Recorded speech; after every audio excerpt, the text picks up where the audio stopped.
Rain lashed against the carriage windows, a relentless deluge that transformed the world beyond into a swirling maelstrom of gray and shadow, as if the heavens themselves wept for the forsaken land below, their tears a lament for the damned. The wind howled like a chorus of anguished souls, tearing through the fog-shrouded hills of a forgotten European town, its name erased from maps, its existence a whispered curse among those who dared speak of it, a place where hope withered and fear took root. Clara Everett, a journalist in her late 20s with a reputation for chasing stories that others fled from in terror, gripped her worn leather notebook, its pages stained with ink, coffee, and the weight of countless mysteries unsolved, each entry a testament to her relentless pursuit of truth. Her dark hair clung to her face, damp from the storm, her eyes scanning the anonymous letter that had summoned her to Varnholt Manor. Penned in elegant but unsteady script, its words were both a lure and a warning. Come to Varnholt Manor, where a story awaits that will rewrite your fate, haunt your soul, and reveal truths no mortal should know. The letter had ignited her curiosity, a fire that burned through her doubts, her fears, her better judgment, but as the carriage jolted along the uneven cobblestone road, its wheels groaning under the strain, the manor's silhouette emerged through the tempest, a Gothic monolith of blackened stone, its spires clawing at the bruised sky like skeletal fingers, its windows dark except for a single, flickering light on the top floor. The locked room, the letter had whispered, held secrets no one dared name, secrets that had drawn her across continents to this desolate, accursed place, secrets that seemed to pulse in the air like a heartbeat. "Is this truly the place, miss?" the driver asked, his voice trembling as he squinted at the manor's rusted iron gates, choked with ivy that seemed to writhe in the wind, as if alive, reaching for the unwary with tendrils that pulsed with intent, their leaves glistening with a sheen that was not rain.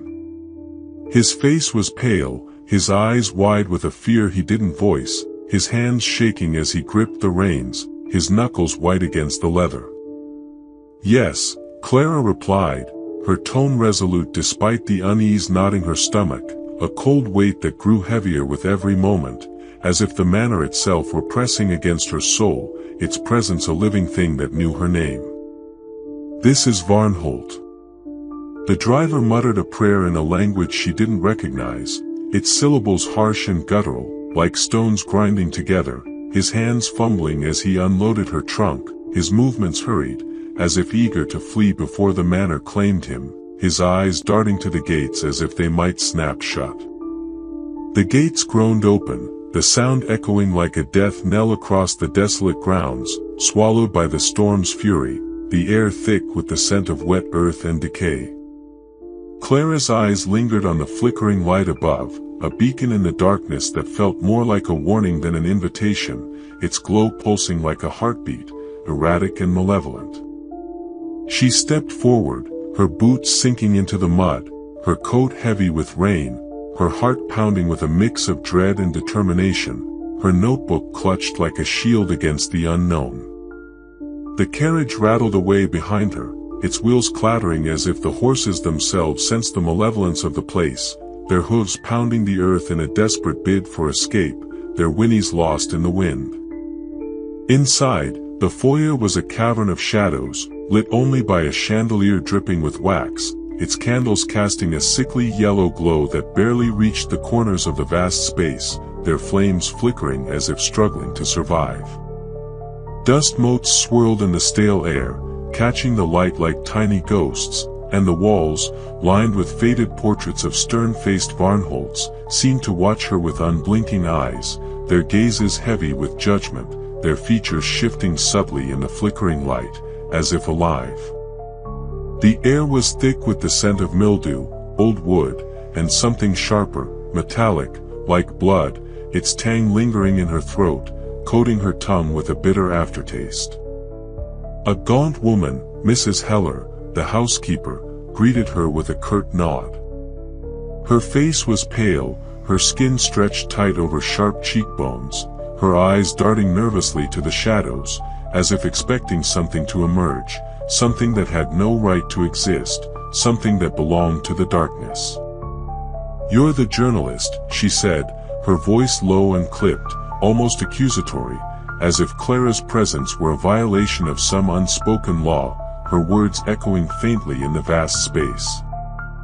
"Yes," Clara said, her voice steady, though her heart raced, her eyes scanning the housekeeper's face for clues, for truths hidden in the lines of her fear. "I'm here for the story." Mrs. Heller's lips tightened, her hands wringing the edge of her apron, her knuckles pale. "The master awaits you in the parlor," she said, turning abruptly, her footsteps echoing on the polished floor, each step a sharp report in the silence. Lord Edmund Varnholt, a frail man in his 60s with a face carved by decades of grief, sat by a dying fire, its embers casting flickering shadows across his sunken features, his eyes bloodshot and haunted, as if he hadn't slept in years. His hands were clasped so tightly his knuckles gleamed white, and as Clara entered, she felt a chill that had nothing to do with the damp air, a primal instinct urging her to run, to flee this place and never look back, to forget the letter and its promises. "Miss Everett," he said, his voice a hoarse rasp, barely audible over the crackle of the fire, each word heavy with a sorrow that seemed to seep from the walls themselves, from the very stones of the manor. "You've come to uncover the truth about the room upstairs. But I warn you, some truths are not meant for the living. They are chains, binding you to horrors you cannot unsee, cannot escape, horrors that will follow you until your last breath, and perhaps beyond." "What's in the room?" Clara asked, her pen poised over her notebook, her journalist's instinct overriding the dread in his words, her hands steady despite the tremor in her heart, her eyes locked on his, searching for answers in the lines of his face, in the shadows that seemed to cling to him like a second skin. Edmund's gaze flickered to the ceiling, as if the room itself might answer, its presence a weight above them, pressing down like a storm cloud, heavy with menace.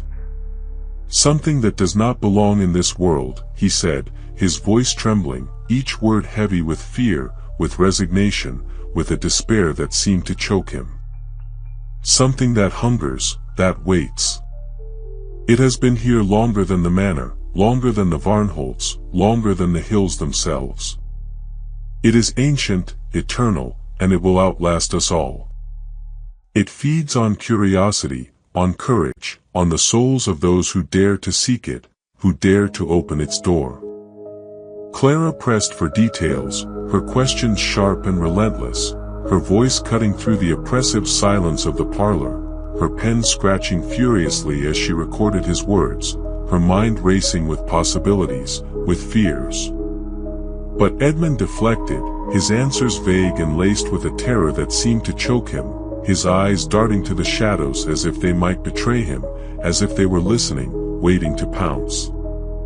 He spoke of the room as if it were alive, a malevolent force that had claimed his family, his ancestors, his very soul, but he refused to elaborate, his hands trembling so violently the teacup he held rattled in its saucer, the porcelain clinking like bones. He dismissed her with a wave, his gesture weak, almost involuntary, his eyes avoiding hers, and Mrs. Heller led her to a guest room on the second floor, directly beneath the locked room. The room was sparsely furnished, its walls adorned with tapestries depicting hunting scenes, wolves tearing at deer, their eyes unnaturally human, their teeth gleaming with a hunger that mirrored the manor's own, their forms seeming to writhe in the dim light. The threads were frayed, the colors muted by time, yet the scene seemed to shift in the flickering candlelight, as if the figures were moving, watching her, their eyes following her every step, their mouths curling into silent snarls. That night, sleep was impossible. A faint scratching sound echoed from above, rhythmic and deliberate, like nails clawing at wood, slow and purposeful, each scrape a deliberate taunt that seemed to know her name, to call to her soul.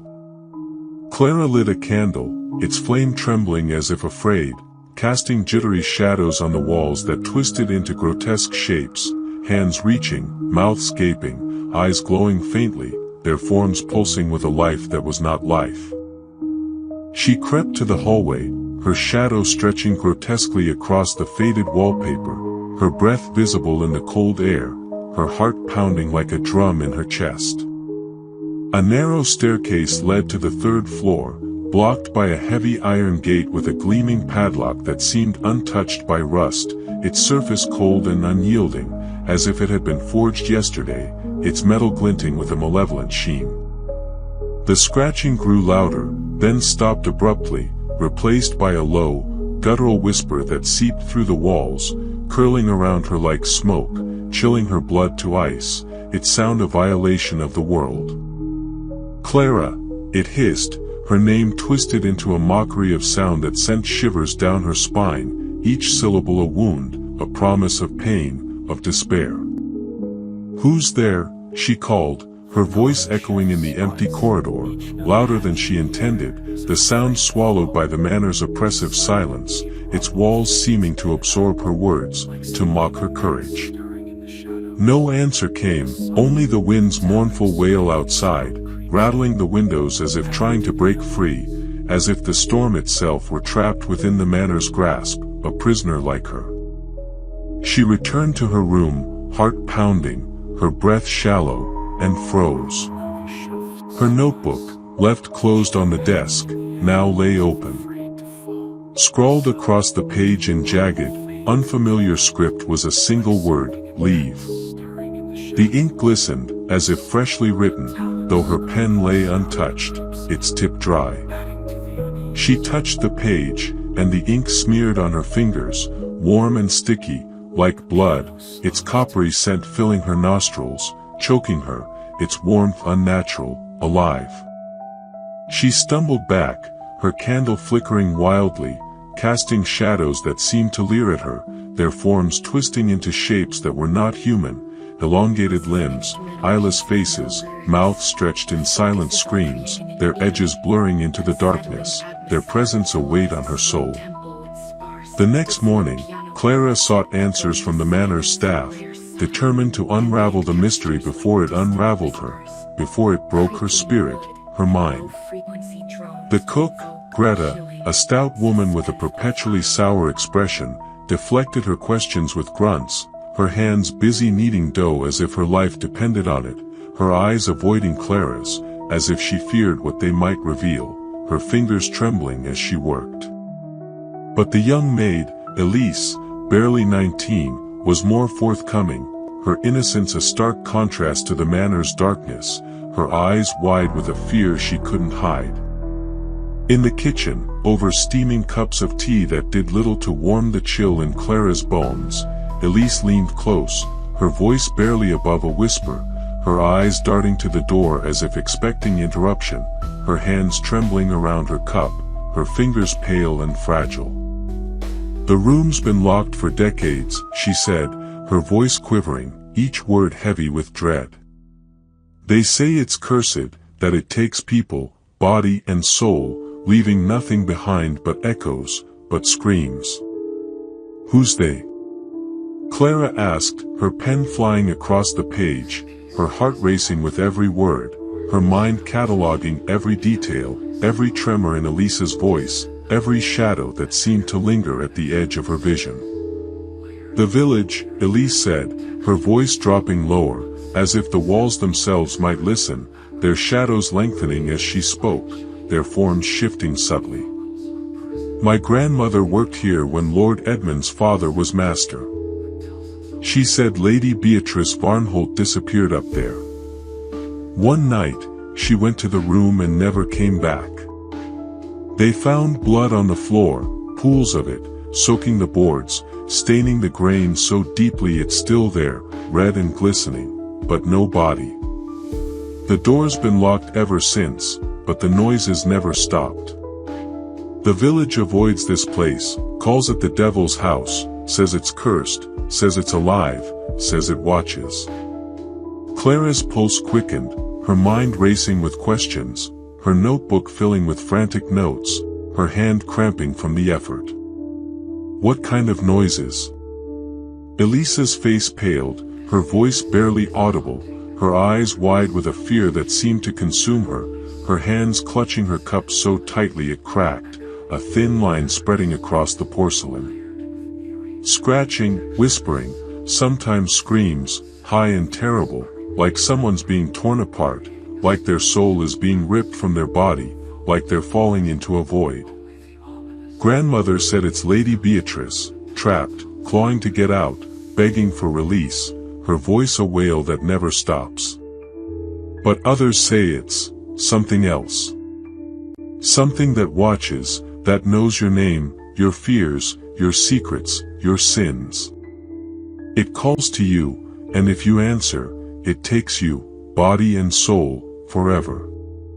Clara scribbled furiously, her hand aching, her mind a whirlwind of possibilities, of horrors, of truths she wasn't sure she wanted to uncover.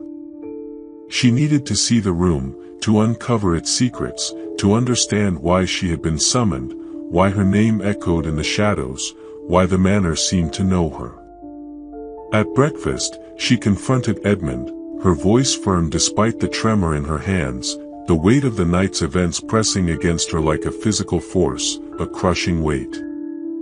"I need access to the locked room," she said, her eyes locked on his, her voice cutting through the silence of the dining hall, its echoes swallowed by the walls. "I'm here to find the truth, and I won't leave until I do." "There is no key," he said, his eyes avoiding hers, his fingers twisting a napkin into knots, the fabric tearing under the strain, his hands shaking as if possessed, his voice a hollow lie. "It was lost long ago, and for good reason. That room is not meant to be opened. You do well to forget it, Miss Everett, to leave this place and never look back, to save yourself." His words rang hollow, his nervous fidgeting betraying him, his eyes darting to the shadows as if they might rise against him, as if they were allies of the room above. Clara didn't believe him. She spent the day exploring the manor, her footsteps echoing in the vast, empty halls, each sound swallowed by the oppressive silence, each step a defiance of the manor's will. The air was heavy, oppressive, as if the manor itself resented her presence, its walls whispering secrets she couldn't decipher, their voices a faint hum at the edge of her hearing, a chorus of despair. She found the library, a cavernous room lined with shelves of dusty tomes and crumbling manuscripts, their pages brittle with age, their bindings cracked and peeling, their words fading into the paper like ghosts. The air was thick with the scent of old paper, mildew, and something darker, unnameable, a scent that clung to her skin, that seeped into her lungs. The silence felt alive, watchful, as if the books themselves were holding their breath, guarding their secrets, their pages pulsing with a hidden life, their shadows shifting when she wasn't looking. She ran her fingers along the shelves, searching for anything that might hold answers, her heart pounding with a mix of fear and determination, her breath shallow in the heavy air, her eyes scanning the titles, the spines, the faint traces of forgotten hands.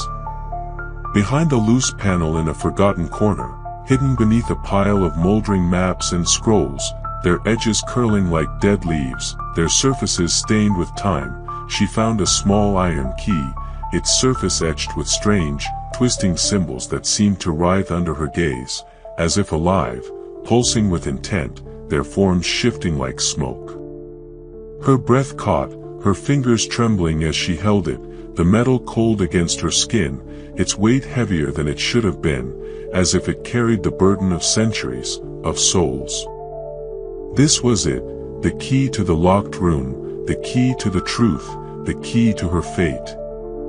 She waited until midnight, when the manor was cloaked in silence, the only sound the creak of settling beams and the distant howl of the wind, now a mournful dirge that seemed to mourn the living, the dead, the damned.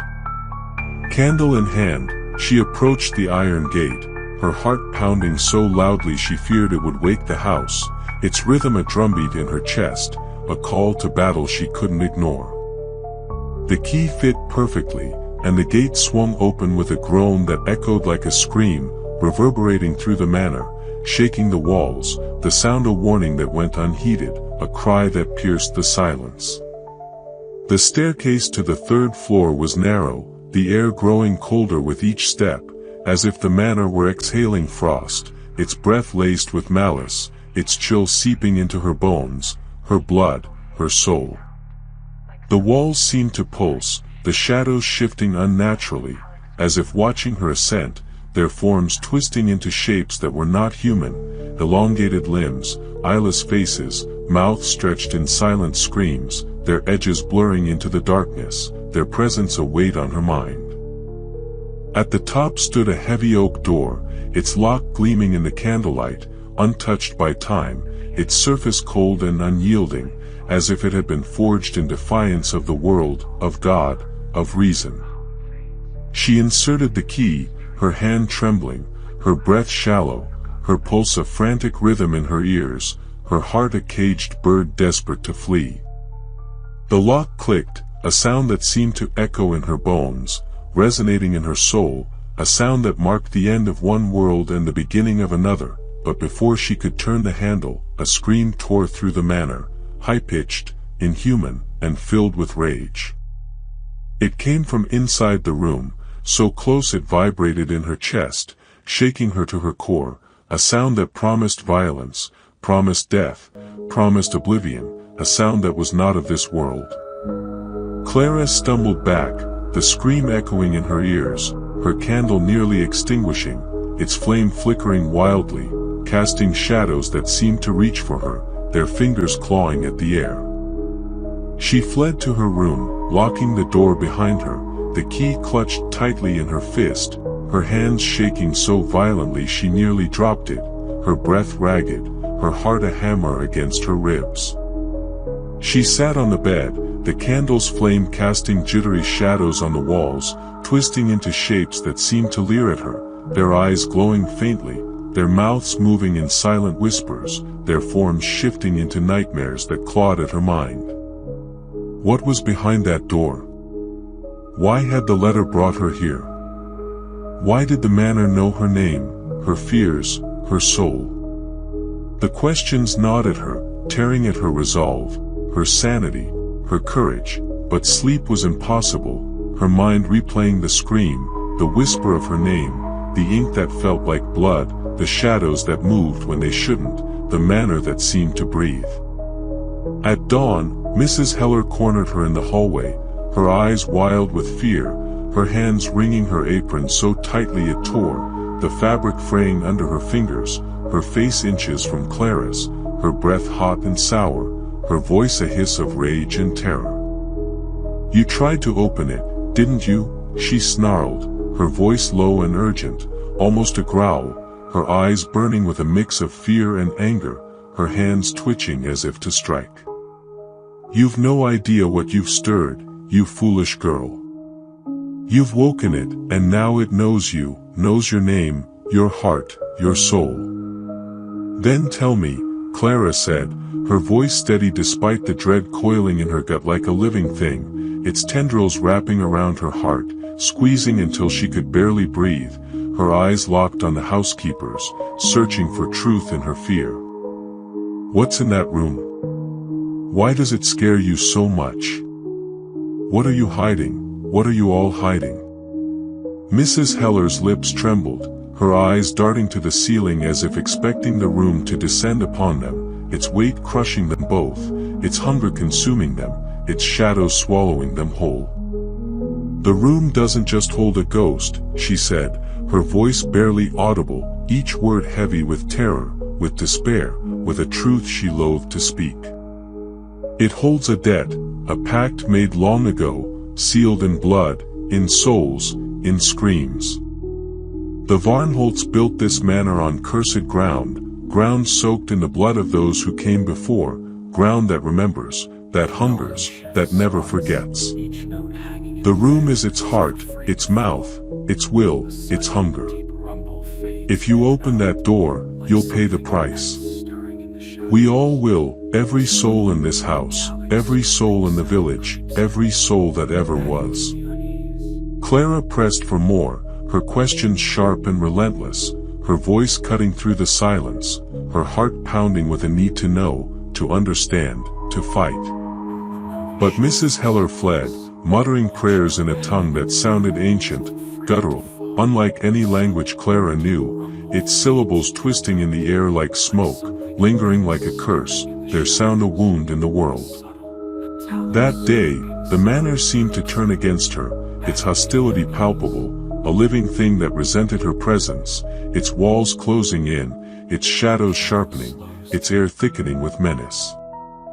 Mirrors reflected fleeting glimpses of faces that weren't hers, pale, eyeless visages with mouths stretched in silent screams, their features melting into shadow, their eyes appearing and disappearing like embers in a dying fire, their mouths moving as if speaking her name, their voices a whisper at the edge of her hearing. Footsteps echoed in empty corridors, always just out of sight, their rhythm mocking her own, sometimes slow and deliberate, sometimes quick and frantic, as if chasing her, as if hunting her. Shadows moved at the edge of her vision, vanishing when she turned, only to reappear closer, their forms more defined, tall, twisted, wrong, with limbs that bent unnaturally, faces that were not faces but voids, their edges pulsing with a life that was not life, their presence a violation of the world. At night, the scratching resumed, louder, more insistent, accompanied by whispers that formed no words but carried unmistakable malice, a chorus of voices that seemed to know her every fear, her every secret, her every doubt, their sound a claw against her mind. The manor felt alive, its walls pulsing with a malevolent energy that seemed to know her every move, her every thought, its presence a weight that pressed against her mind, her soul, her very existence. Desperate for answers, Clara returned to the library, combing through its shelves with a feverish intensity, her hands trembling as she pulled down books and scrolls, their pages crumbling under her touch, their words fading into the paper like ghosts, their secrets slipping through her fingers. She found a journal bound in cracked leather, its pages yellowed and brittle, the ink faded but legible, belonging to Lady Beatrice Varnholt, Edmund's mother. The entries began with mundane details of manor life, balls, visitors, the birth of her son, Edmund, but grew increasingly erratic, the handwriting trembling as if written in fear, the ink smudged with what might have been tears or blood, the pages stained with desperation. "The room calls to me," Beatrice wrote, her words frantic, desperate, a cry into the void. "It promises knowledge, power, but at a cost I cannot fathom. I hear it at night, whispering my name, promising to save him. Edmund is dying, and the doctors are useless, their tonics and prayers empty, their hands stained with failure, their eyes empty of hope. The room knows, it sees, it offers. I cannot ignore it, cannot resist its call, cannot turn away from its promise." The final entry was scrawled in jagged script, the ink smeared as if written in haste, in terror, in surrender. "I saw it tonight, in the shadows of the room. It has no face, but it knows my name. It knows my heart. It knows my soul. I cannot resist. I must save Edmund, even if it takes me, even if it takes everything." Clara's hands shook as she read, her breath shallow, her heart pounding, her mind reeling with the implications, her soul trembling with the weight of Beatrice's words. Whatever was in that room had driven Beatrice to her doom, had claimed her body and soul, had left nothing but blood and echoes. But what was it? A demon? A curse? A god older than the hills, older than time, older than the world itself, older than the stars? She needed more. She sought out Elise again, finding her in the servants' quarters, pale and trembling, her eyes haunted by something she wouldn't name, her hands twisting the hem of her apron until it frayed, her fingers bleeding from the strain, her breath shallow and uneven. "Tell me everything your grandmother said about the room," Clara urged, her voice gentle but firm, her eyes locked on Elisa's, searching for truth in her fear, for answers in her pain. Elise hesitated, her fingers tightening, her gaze darting to the shadows as if expecting them to move, to strike, to consume her. Grandmother said the Varnholts made a pact, long before Beatrice, she whispered, her voice barely audible, each word heavy with dread, with a terror that seemed to choke her.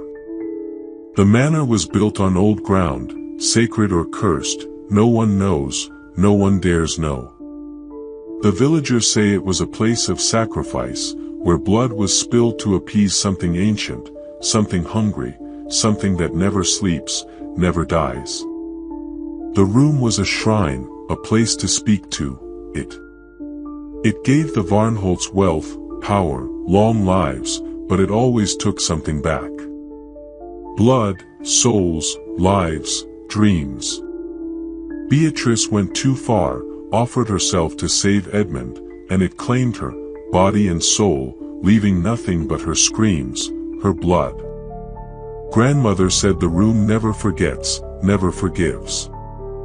It waits for someone to open the door, to feed it, to pay the debt that can never be paid, to sate a hunger that is eternal.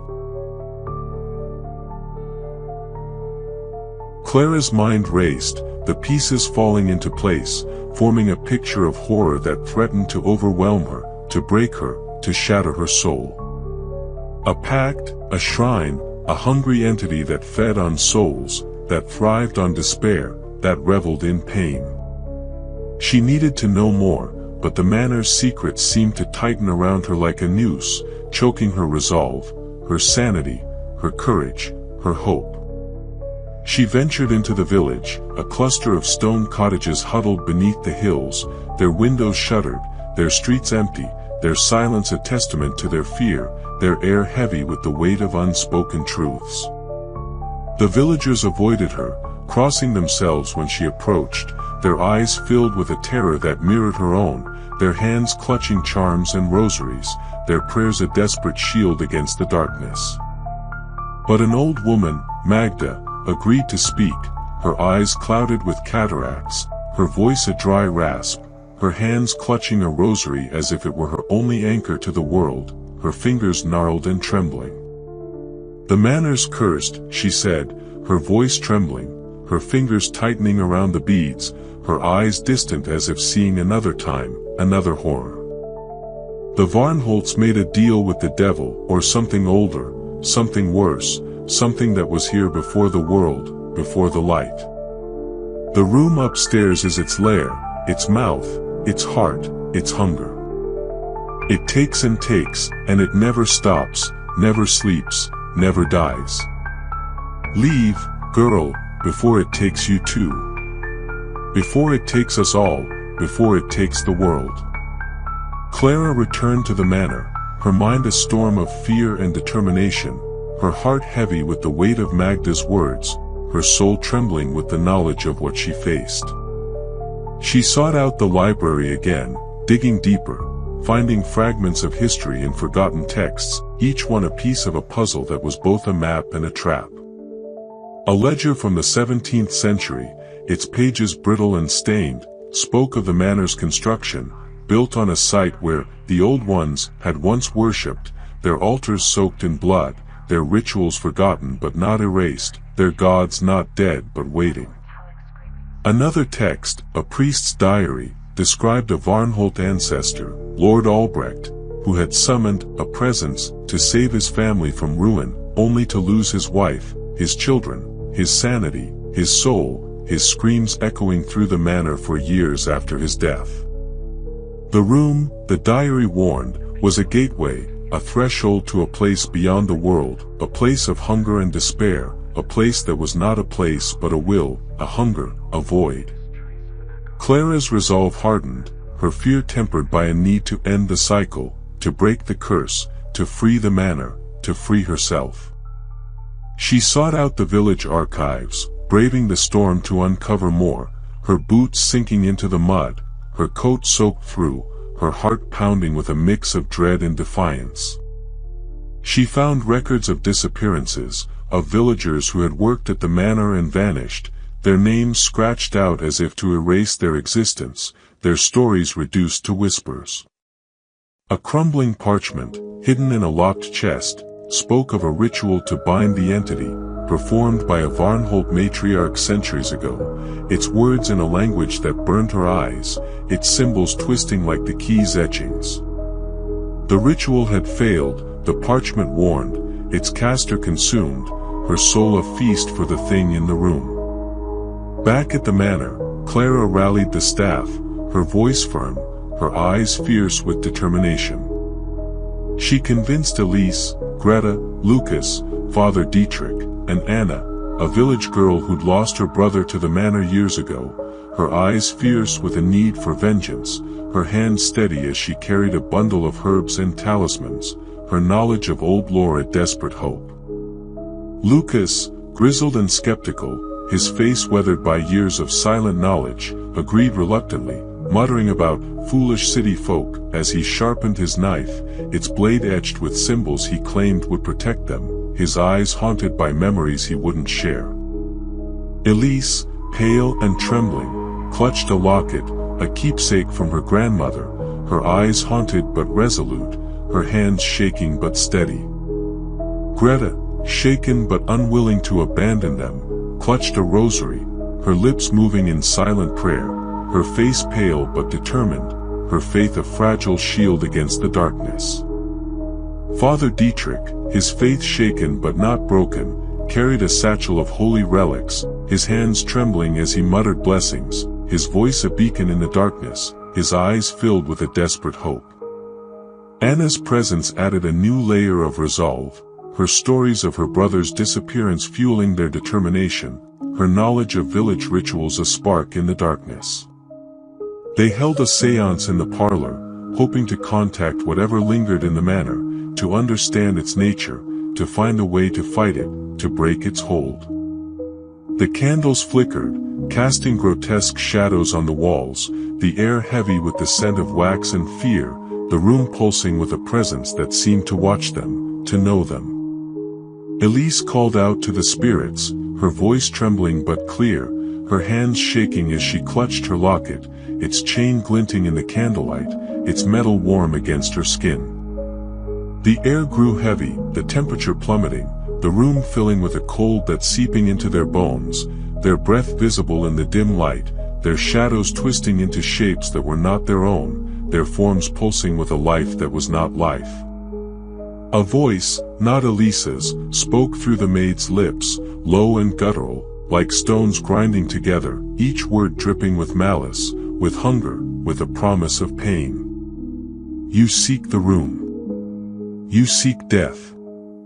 Clara's breath caught in her throat, her heart pounding so loudly it drowned out the wind, her hands gripping the table until her knuckles turned white, her nails digging into the wood.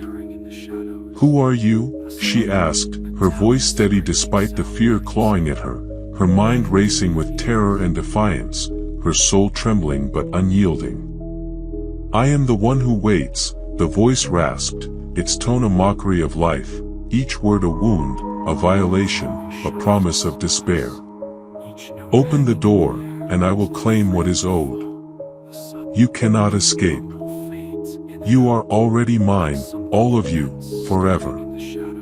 The candles extinguished in a gust of unseen wind, plunging the room into darkness, the air thick with the scent of decay, of death, of despair.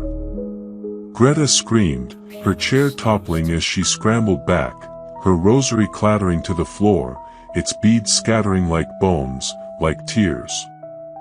Elise collapsed, blood trickling from her nose, her body convulsing as if something were tearing at her from within, her eyes wide with terror, her hands clutching her locket until her fingers bled. Lucas cursed, his knife flashing as he carved a protective symbol into the table, his hands steady but his eyes wide with fear, blood dripping from his fingers where the blade had slipped, the red pooling on the wood. Father Dietrich raised a relic, his voice trembling as he recited scripture, his words faltering in the face of the darkness, his faith a flickering flame. Anna sprinkled herbs, her voice steady as she recited old incantations, her eyes burning with vengeance, her hands trembling but resolute. Clara rushed to Elisa's side, but the maid's eyes were vacant, her breathing shallow and uneven, as if something had stolen a piece of her soul, leaving only a shell behind, a husk of the girl she'd been. They carried her to her room, but she didn't wake, her face pale as death, her hands cold as the grave, her locket lying broken beside her, its pieces scattered like her dreams. That night, Clara saw it, a shadow in her room, tall and formless, with eyes like burning embers that pierced the darkness, their glow searing her soul, their gaze stripping away her courage, her hope, her sanity. It whispered her name, its voice like gravel grinding in her skull, each syllable a violation that made her skin crawl, her mind fracture, her soul tremble. She clutched the key, ready to throw it away, to flee the manor and never look back, to burn the letter and its promises, but the shadow vanished, leaving only the echo of its laughter, a sound that lingered in her ears, her mind, her nightmares, a sound that promised pain, promised despair, promised eternity. The air felt heavier, the walls closer, as if the manor itself were closing in, suffocating her, its presence a living thing that knew her fears, her doubts, her secrets, her soul. The next morning, Clara confronted Edmund in his study, slamming Beatrice's journal on his desk, the pages fluttering open to the final entry, the ink smeared with desperation, with terror, with surrender.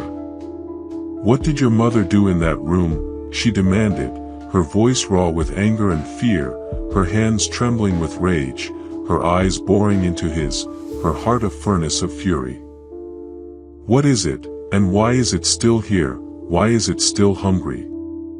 His face crumpled, tears welling in his eyes, his frail body shaking like a leaf in a storm, his hands covering his face as if to hide from his guilt, from her judgment, from the truth. "She made a deal," he whispered, his voice barely audible, each word heavy with despair, with shame, with a sorrow that seemed to choke him. "With something ancient, something that feeds on souls, on pain, on despair. I was dying, a sickly child. The doctors gave up, said I wouldn't see my first birthday, said I was lost. But mother wouldn't accept it. She found the old texts, the rituals, in the library, hidden away like poison. She called it, in the room upstairs. It saved me, but it took her body, her soul, her screams. It always takes something, someone, and it never stops, never sleeps. Why didn't you destroy the room?" Clara asked, her voice trembling with rage, her hands clenched into fists, her nails digging into her palms until they bled, her heart pounding with a need to understand, to fight, to end it. "Why let it claim more lives, more souls? You can't destroy it," he said, his voice breaking, his eyes distant, haunted, as if seeing the past unfold before him, as if living it again. "It's part of the house, part of us, part of the ground, part of the world. It's always been here, waiting, watching, hungering. My father tried to seal it, locked the door, hid the key, but it found a way. My grandfather tried to burn the manor down, but the flames wouldn't touch it, wouldn't even warm it, as if the fire feared it. My great-grandfather tried to flee, to abandon the manor, but it followed him, in his dreams, in his blood, in his soul. Every generation, it demands a price, blood, souls, lives, dreams, hope. It never stops, never sleeps, never dies." Clara's stomach churned as she pieced together the horrifying truth, her mind reeling with the weight of it, her soul trembling with the knowledge of what she faced. The manor was a trap, luring curious souls to feed the entity's hunger, a hunger that was eternal, insatiable, a hunger that knew no bounds.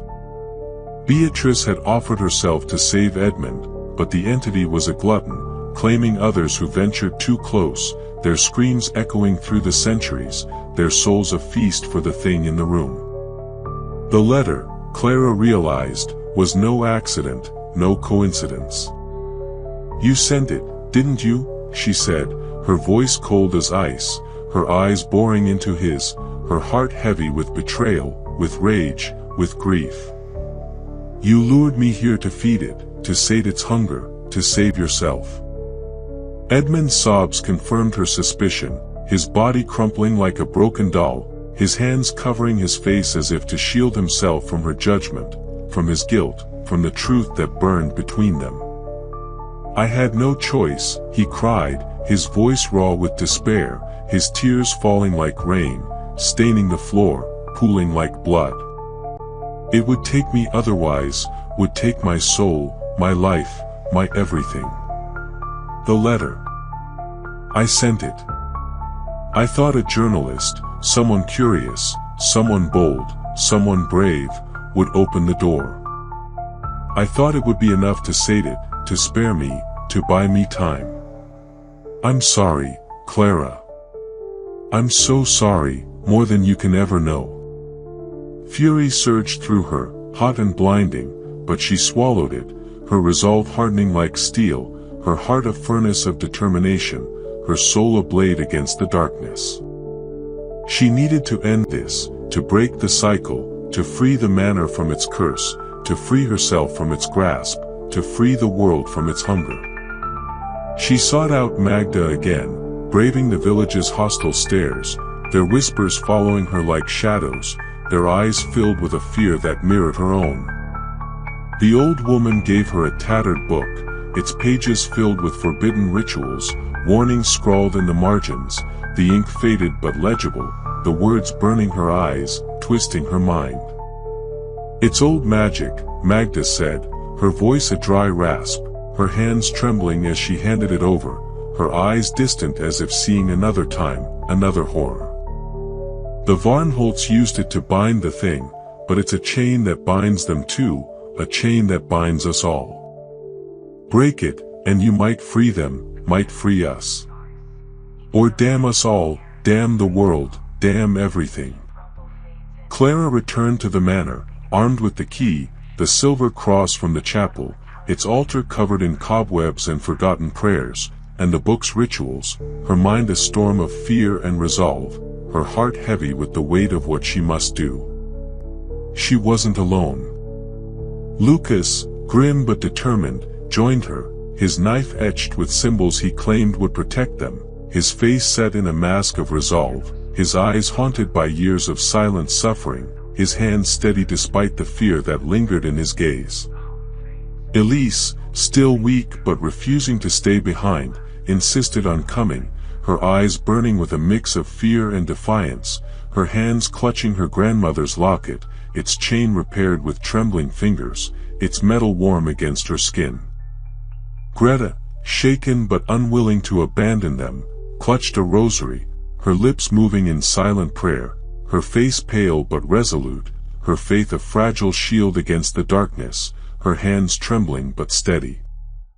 Father Dietrich, his faith shaken but not broken, carried a satchel of holy relics, his hands trembling as he muttered blessings, his voice a beacon in the darkness, his eyes filled with a desperate hope, his soul a flickering flame. Anna, her eyes fierce with vengeance, carried a bundle of herbs and talismans, her knowledge of old lore a desperate hope, her hands steady as she prepared for battle, her heart afire against the darkness. They were joined by Thomas, a village blacksmith who'd lost his wife to the manor's curse, his hands calloused from years at the forge, his eyes hard with a need for justice, his hammer a weapon against the unknown. The staircase to the third floor felt longer this time, each step heavier, the air thick with a metallic tang, like blood, its scent choking the air, its taste lingering on their tongues, its weight pressing against their souls. The walls pulsed, as if the manor were a living thing, its heartbeat quickening with their approach, its breath a cold wind that stung their skin, their bones, their very existence. Shadows clung to the edges of their vision, whispering their names, their voices a chorus of despair, of hunger, of malice, their forms twisting into shapes that were not human, their eyes glowing with a hunger that was eternal. Clara turned the key, and the door swung open, revealing a darkness so absolute it seemed to swallow their candle's light, a void that pulsed with malevolent intent, its boundaries shifting like a nightmare made manifest, a labyrinth of despair, a wound in the world. A voice whispered, "Welcome, Clara," its tone both seductive and threatening, a promise of pain, of oblivion, of eternity. She stepped inside, and the door slammed shut, the sound reverberating like a gunshot, shaking the manor to its foundations, the walls trembling as if in fear, the air cracking with the force of it. The room was no room but a void, endless and cold, its boundaries twisting, folding in on themselves, a labyrinth of darkness that defied logic, that mocked the world, that broke the mind. Shapes moved in the shadows, twisted, elongated figures with too many limbs, their faces melting into voids, their eyes glowing with a hunger that was both ancient and eternal, their mouths moving in silent screams, their forms pulsing with a life that was not life, their presence a violation of existence. The entity appeared, a writhing mass of blackness with eyes that burned red, its presence pressing against her mind like a physical weight, splintering her thoughts, her sanity, her soul, its gaze stripping away her courage, her hope, her very being. "You opened the door," it said, its voice shaking her bones, echoing in her skull, a cacophony of despair, 1,000 voices crying out at once, a chorus of agony, of rage, of hunger. "Now you are mine, all of you, forever." Clara held up the cross, its silver glinting in the faint light, but it crumbled to ash in her hand, the dust slipping through her fingers, scattering into the void, useless against the darkness, a fleeting hope extinguished. The entity laughed, a sound that clawed at her sanity, tearing at the edges of her mind, its voice 1,000 screams woven together, a chorus of agony that shook the world. "You cannot fight what is eternal," it said, its form swelling, filling the void, its eyes boring into her soul, stripping away her courage, her hope, her very existence, its hunger a void that consumed all. Her mind raced, grasping at fragments of Beatrice's journal, of Magda's book, of the rituals that promised salvation or damnation, their words a lifeline in the darkness, a thread in the void. There was a banishment spell, hidden in the Latin scrawled in the margins, a desperate plea to undo the pact, to break the chain that bound the Varnholts, that bound the manor, that bound them all, that bound the world.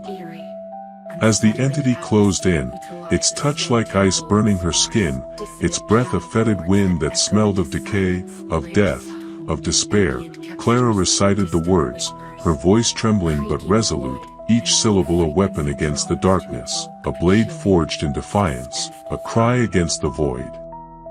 Lucas joined her, his voice rough but steady, carving symbols into the floor with his knife, blood dripping from his hands as he worked, his eyes fierce with determination, his soul afire against the darkness.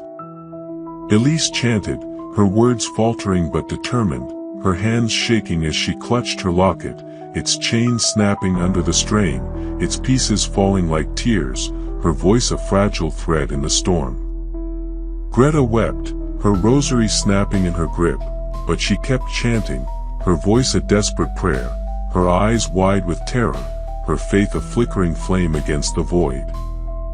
Father Dietrich raised a relic, a bone said to belong to a saint, his voice booming with scripture, his faith a beacon in the darkness, his hand steady despite the fear in his eyes, his soul a shield against the hunger.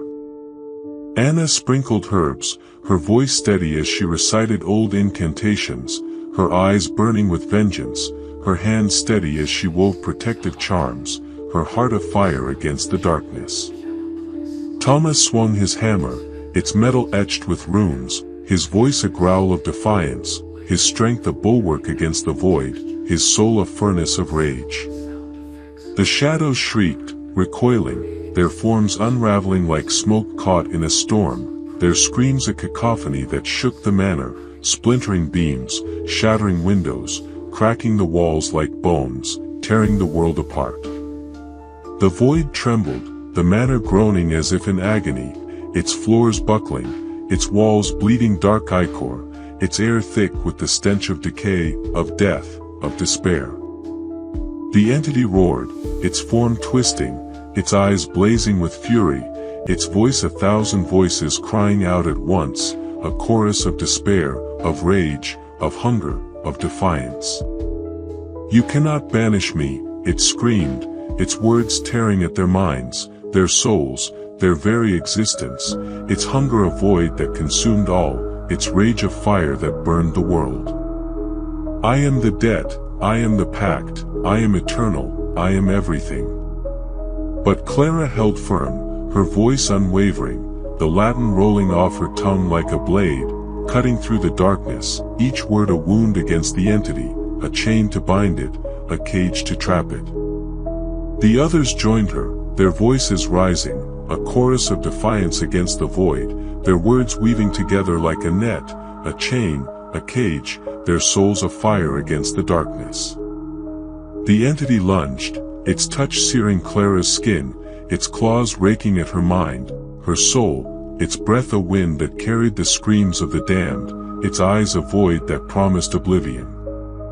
But she finished the ritual, the final words echoing like thunder, shaking the manor to its core, the sound reverberating in their bones, their blood, their souls, the world trembling under the weight of it. The shadows dissolved, the entity unraveling into nothingness, its screams fading into silence, a silence so profound it felt like a void of its own, a wound in the world, a scar that would never heal. The room became just a room again, empty, cold, but no longer alive, its walls scarred, its floor stained with blood and ash, its air heavy with the memory of what had been, what had almost been. Clara stumbled back to the door, now inexplicably open, and collapsed on the staircase, her body trembling, her breath ragged, her mind frayed at the edges, her soul scarred by what she'd seen, what she'd done, what she'd survived. Lucas helped her up, his face bloodied, his knife still clutched in his hand, his eyes haunted by what he'd witnessed, his hands shaking but steady, his soul a fire that flickered but did not die. Elise lay motionless, her eyes open but unseeing, her soul claimed in the ritual's final moments, her locket lying broken beside her, its pieces scattered like her dreams, her hopes, her life. Greta was gone, her screams echoing from the corridors below, never to be found, her rosary scattered across the floor, its beads like tears in the dust, like stars in a dead sky. Father Dietrich slumped against the wall, his relics shattered, his faith broken, his mutterings incoherent, his eyes distant as if seeing another world, another horror. Anna stood silent, her herbs scattered, her vengeance unfulfilled, her eyes empty of the fire that had driven her, her soul a shadow of what it had been. Thomas leaned on his hammer, his face pale, his strength spent, his eyes hollow with the weight of their loss, his soul a forge that had burned too brightly.